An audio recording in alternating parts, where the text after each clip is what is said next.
since several years now. For several years, we have not seen any central banks net buy bonds. More have sold than bought. They're all buying gold. And so this is a situation where I don't think we've seen anything yet. And maybe it's a realization by Trump that this is a game, as Zoltan Pozar says, he who has the gold makes the rules. He said Bretton Woods 3, we're moving into a system that's all about commodities and transparency. Blockchain, gold, we're moving there. So maybe Trump is ahead of the curve here and is onshoring our gold before it gets siphoned off across the globe, because we were so stupid in the West for all of these years to suppress gold and silver, playing right into the hands of the countries that are saying, thank you, we'll stand for delivery. And that's what's different than anything I've ever seen. These countries are sophisticated, motivated, coordinated, and wealthy.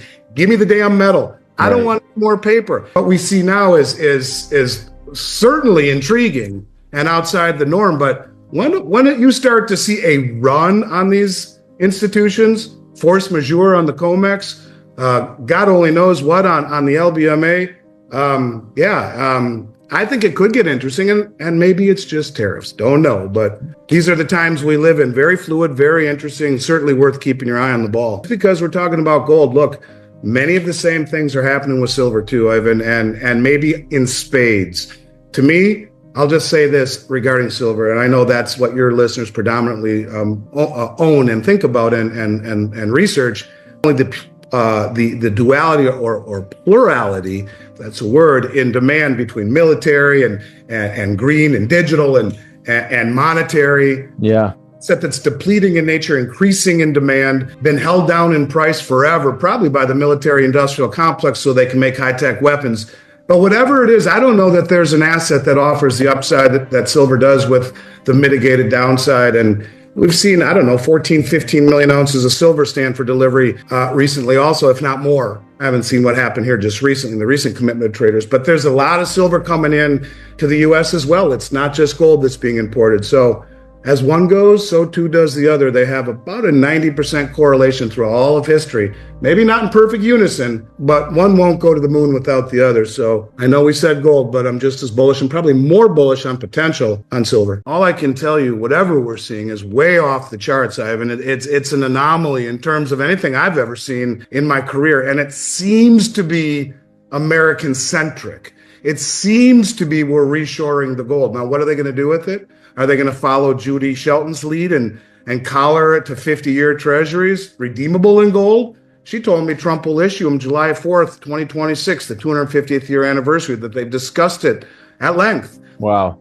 Is it something else? Is it playing that spread between London and New York, but the shipping costs alone mitigate that profit? Is it backing the naked contracts that, the massive naked contracts and the rehypothecation, or the commercial banks wising up, bringing that gold home? It's certainly just not the Trump tariffs, whatever it is, and I'm not sure exactly what it is. Maybe it's the Basel III regulations where you have to have physical metal instead of paper derivatives. All of these things are in play. Or is it something much bigger? Are they going to revalue gold? After all, it's held in the gold revaluation account at $42.22 an ounce. That's the value of it. And that's the name of it on every central bank balance sheet. Get that. The gold revaluation account. You can't even make it up. Wow. In Europe, it's at $35 an ounce. But after Nixon closed the gold window in 71, he revalued it from 35 to 38 in 72 and from 38 to 42.22 in 73, where it stood forever. So on the United States balance sheet, if the gold is really there, they're going to go look. It's valued at 42.22. Just marking it to market would add $700-800 billion to the Treasury coffers. What if they go much further than that? And it's happened. It's not without precedent. I don't know.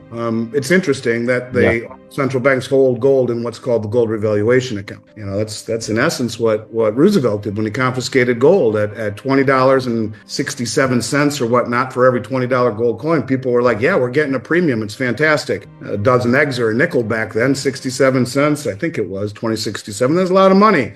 Well, then he revalued gold or devalued the dollar by 40%, putting gold at 35 just like that. And so it's happened. And Right. then you have the head of the Dutch National Bank and members of the Bundesbank for 2-3 years screaming, let's revalue the gold, held in the gold revaluation account to offset our liabilities on our balance sheet. And even Cynthia Loomis, the senator from Wyoming, let's revalue gold, she says. Let's revalue gold so that we have the ability to buy Bitcoin for the strategic Bitcoin account. So I don't know, man. All I can tell you is this, that whatever is going on is a wicked anomaly. It's way outside the realm of what normally is. And I don't know. I guess only time will tell, but interesting times for gold no matter what.